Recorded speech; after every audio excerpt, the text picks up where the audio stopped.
Welcome back, everyone. I am Erin Elmore in for John Tobacco, and this is Liquid Lunch. I'm going to hydrate with some sparkling water because it's far too early for me to start with the wine.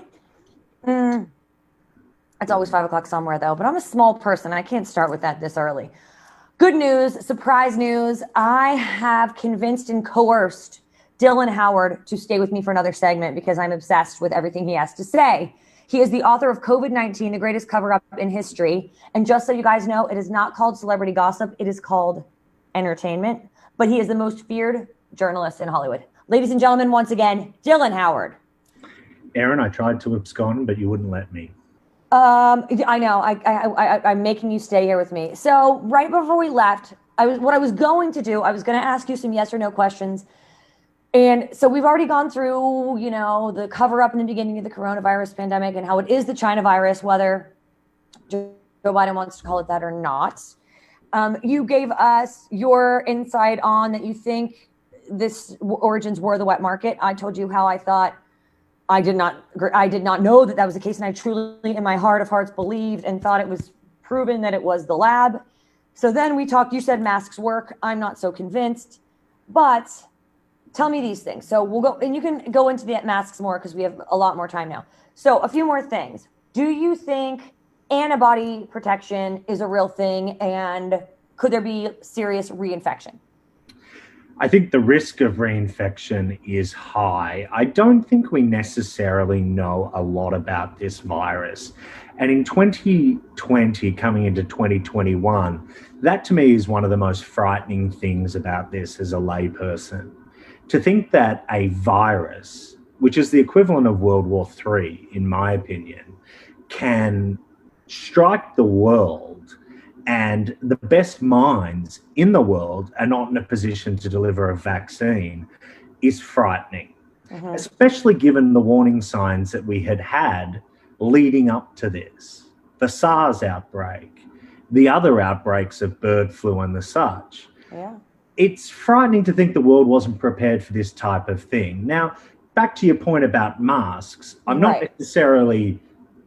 necessarily believe that they're a catch-all for the virus and wearing a mask is going to protect you, but I think it mitigates some of the risk, as does hand sanitizer, washing your hands, wearing gloves, all of these types of conditions that I think every American really should do and consider, especially in the hot spots, for the sake of humanity. This is about humanity thriving and surviving. Well, what about the greatest good? Well, you're saying like kind of the greatest good for the greatest number, but what about survival of the fittest? Because we know that the people that are generally dying of this have several comorbidities. These aren't the young and the healthy that are dying from this. These are the people that have high blood pressure and diabetes. Oftentimes, those diseases die. Hold on, that certainly not. One death is too many. One death is far too many. But so your approach, so I'm just saying there's two schools of not psychology, what is it? Philosophy, right? I don't necessarily subscribe to look, there are people that are more susceptible to the virus than others. And obviously they require more resources in a medical situation to combat the virus and try and keep them alive. And especially in the early days, those that were more susceptible were dying at a more rapid rate than those that contracted the virus. But I don't think we can isolate those people into a group and say, well, they should be treated differently. Our civil liberties. We have to. Don't we have to though? No, our civil liberties suggest that everyone should be treated fair, equally, regardless of age, race, or anything else. Well, I was more alluding to the fact that if you know for a fact that you have several underlying health conditions or a compromised immune system, the duty is on you to act accordingly. No doubt.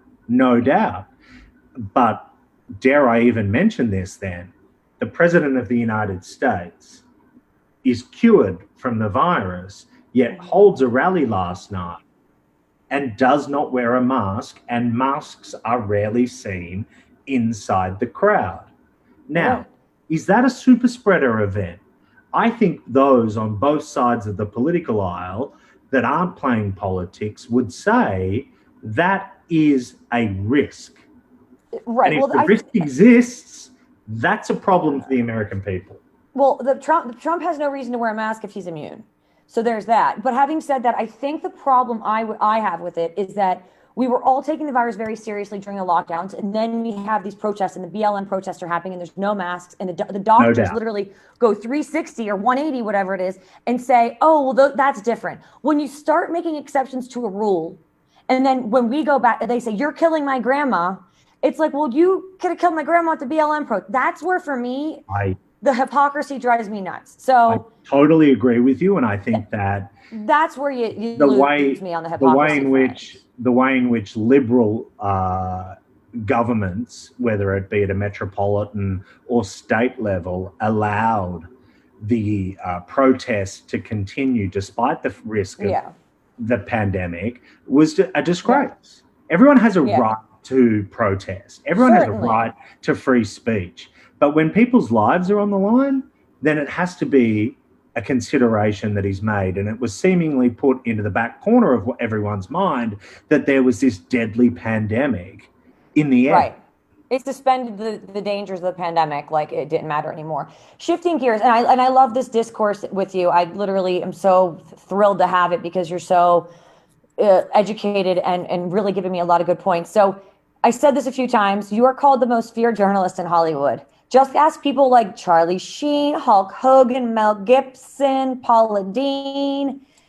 What was your strategy to get all the dirt that you got on them? Did you employ any techniques? Were you doing undercover journalism? And can you take down Chinese dictator Xi Jinping the same way? I don't think I can. Darn Look, it. my brand of journalism is to shine a light on the darkest of places. And a story that hasn't a conclusion is a story that interests me. And I'm prepared to go down the rabbit hole, even if I might find something sinister.